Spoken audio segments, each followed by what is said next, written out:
hips over your knees for 9. So you're just here, and then you push it back. You're sitting back into it. Hold it for 5 seconds or so.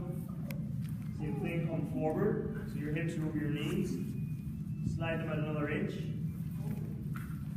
Sit back into it. Sit back into it. You want to be on your heels.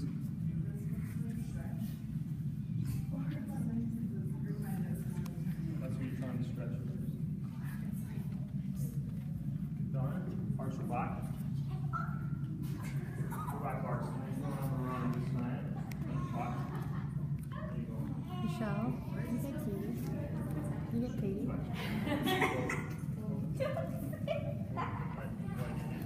Michelle.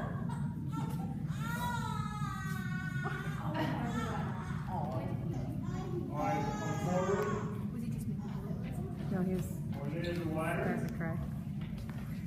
And then push it back. When you push the back, you're also pushing the hips down, forward into the ground. Just hold.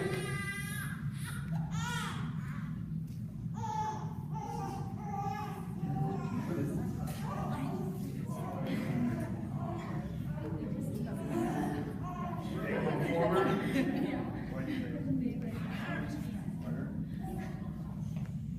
Push down.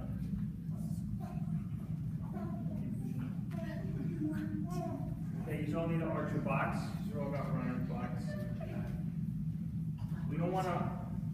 The whole thing is, you have to have an arch back. You can't be going into that position because that's not stretching anything. You gotta have an arch back and then you gotta sit into it. You only go back as far as you can while keeping the arch in your back. Okay, you don't want to round that lumbar spine because that's making things easier, which is why you need to start here. You need to arch your back.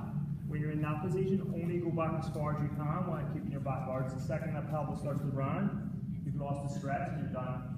Make sense? You're there. That's about as far as I can go now, but that's fine because that's all in the hips. Whereas breathe like this, sitting rounded like that. That's doing nothing.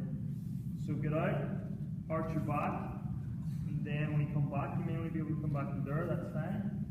But hold that stretch while your back's arched.